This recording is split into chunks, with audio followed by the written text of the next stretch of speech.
Tuhan bersamamu. Dan bersama rohmu. Inilah Injil Yesus Kristus menurut Santo Lukas. Dimuliakanlah Tuhan. Sekali peristiwa, seorang ahli Taurat berdiri hendak mencobai Yesus, katanya, "Guru, apa yang harus aku lakukan untuk memperoleh hidup yang kekal?"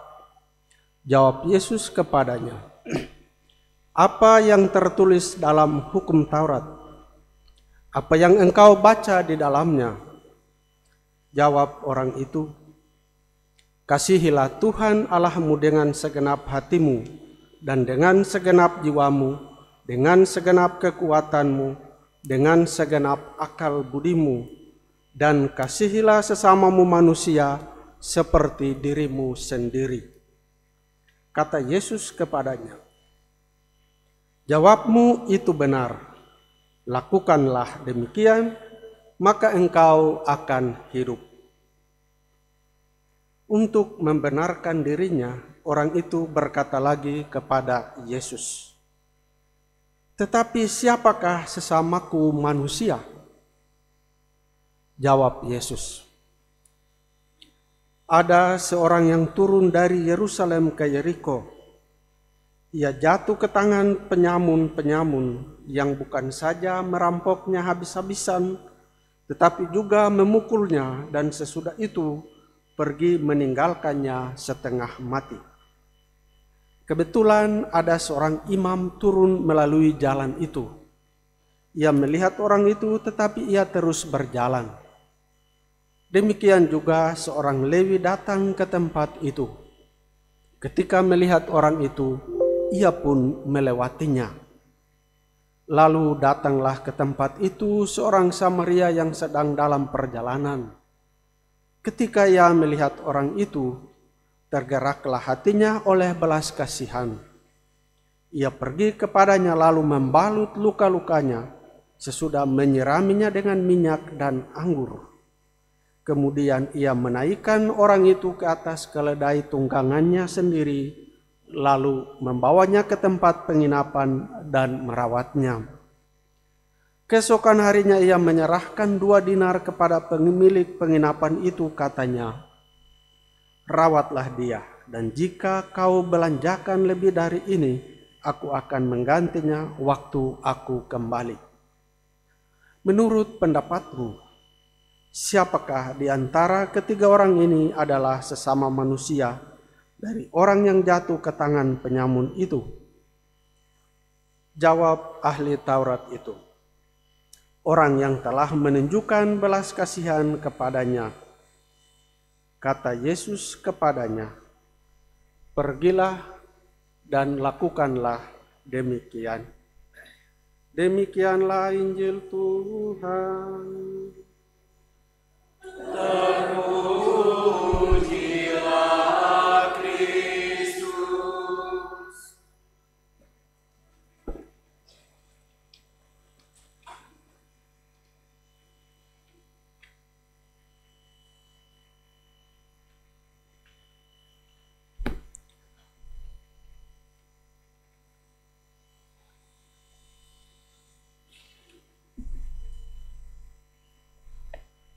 Bapak, Ibu, saudara-saudari yang dikasihi Tuhan, ada 3 kebajikan atau 3 keutamaan Kristiani. Rasul Paulus katakan, pertama itu iman, kedua itu pengharapan, dan yang ketiga adalah cinta kasih. Dan yang paling agung di antara ketiganya adalah cinta kasih. Muncul pertanyaan, kenapa cinta kasih? Karena setelah kita meninggal, kita tidak butuh lagi iman, kita tidak butuh lagi pengharapan. Yang tetap kita butuhkan adalah kasih. Iman kita butuhkan semasa hidup karena kita tetap percaya kepada Tuhan. Kita mengandalkan Tuhan selalu dalam kehidupan ini. Sedangkan pengharapan membuat kita menjalani kehidupan ini dengan penuh optimisme. Karena kita berharap kelak kita berjumpa lagi dengan Tuhan dan saudara-saudari kita bersama para kudus dalam surga abadi. Sedangkan cinta kasih itu kita butuhkan terus. Karena keselamatan adalah persekutuan cinta antara Tuhan dengan sesama dan para kudus di surga. Bapak, Ibu, saudara-saudari yang dikasihi Tuhan, ajaran cinta kasih ini sering sekali kita dengarkan dalam renungan, dalam khotbah, dalam pelajaran-pelajaran, dan terutama itu dalam apologetik, diskusi-diskusi pembelaan iman oleh orang beriman Kristiani. Dan hari ini kita dengarkan kisah yang sangat menarik mengenai orang Samaria yang murah hati. Dan kisah ini mengajarkan kepada kita bahwa cinta kasih itu bukan sebuah kata-kata kosong atau sebuah teori, melainkan dihayati secara konkret, secara nyata dalam kehidupan ini. Allah kita adalah kasih. Dalam bacaan kedua kita dengarkan bahwa segala sesuatu diciptakan oleh dan untuk Kristus sendiri. Dan Kristus itu adalah yang sulung dari segala sesuatu. Bacaan ini membuat sehingga kita dalam kehidupan ini tidak perlu merasa takut, tidak perlu khawatir, tidak perlu cemas, karena Kristus itu adalah kakak sulung kita. Kalau kita ke daerah-daerah yang timur kepulauan, itu pastorannya dibangun di tempat yang terpencil, kadang di Tanjung atau kadang di dekat kuburan dan agak menjauh dari rumah penduduk. Nah, kalau kita sendirian, biasanya orang takut. Mereka cerita itu angker pastorannya. Apalagi setelah pemakaman, orang biasa takut orang mati, katanya itu roh-roh berkeliaran bisa ganggu. Nah, kalau kita tidur sendirian, umat biasa cerita, oh ada gangguan. Dan sebagai manusia, saya dulu juga takut. Tetapi setelah belajar teologi dan terutama dikuatkan oleh bacaan hari ini, saya tidak takut lagi. Karena apa? Kristus itu yang sulung dari segala sesuatu, bahkan yang pertama bangkit dari antara orang mati. Inilah yang menguatkan kita. Sehingga kemanapun kita pergi, kita tidak sendirian. Roh Kristus itu menyertai, menemani kita. Sehingga kita tidak perlu takut. Pun apa yang kita lakukan dalam iman akan Kristus. Nah, kita tidak sendirian. Ia menyertai, menemani kita dalam tugas pekerjaan kita. Apalagi kita menghayati bahwa siapapun yang kita jumpai, wajahnya menampakkan Kristus yang tidak kelihatan. Kalau kita mau mencintai Kristus, sahabat yang paling dekat itu, cintailah orang yang kita jumpai. Cintailah istrimu, cintailah suamimu, cintailah anak-anakmu, cintailah orang tuamu, cintailah orang-orang yang kita jumpai setiap hari. Terutama mereka yang paling lemah, mereka yang terpinggirkan, mereka yang miskin, mereka yang sakit, mereka yang menderita, mereka yang sengsara. Sehingga ketika kita lakukan apapun bagi saudara yang paling sederhana, yang paling lemah, itu kita lakukan untuk Kristus. Maka sederhana saja ketika kita melakukan ajaran cinta kasih.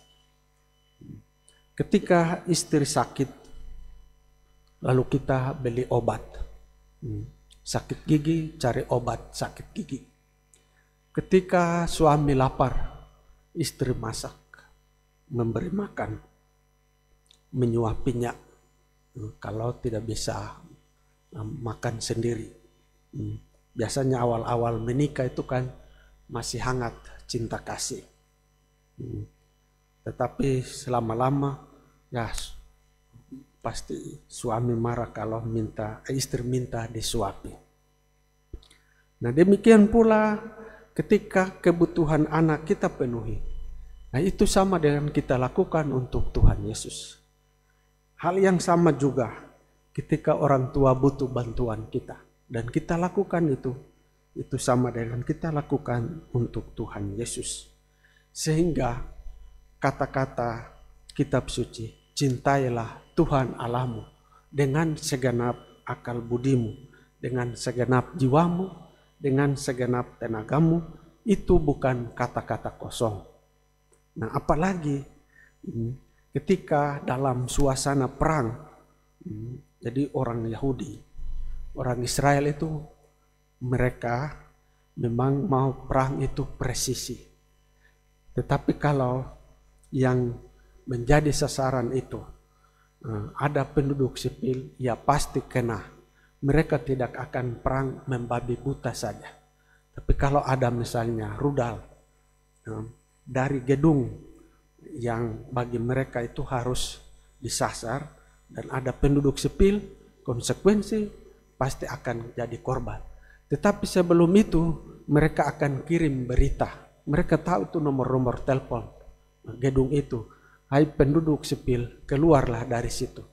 Karena nanti sekian menit lagi rudal akan atau bom akan ke situ. Karena mereka ini punya hukum Taurat mengenai ajaran cinta kasih sudah ribuan tahun. Bahkan sebelum Kristus lahir. Dan Kristus datang semakin menguatkan ajaran cinta kasih ini. Karena itu mari kita berdoa. Semoga kita sungguh menghayati ajaran cinta kasih ini. Karena apapun orang akan melihat ciri khas orang beriman Kristiani.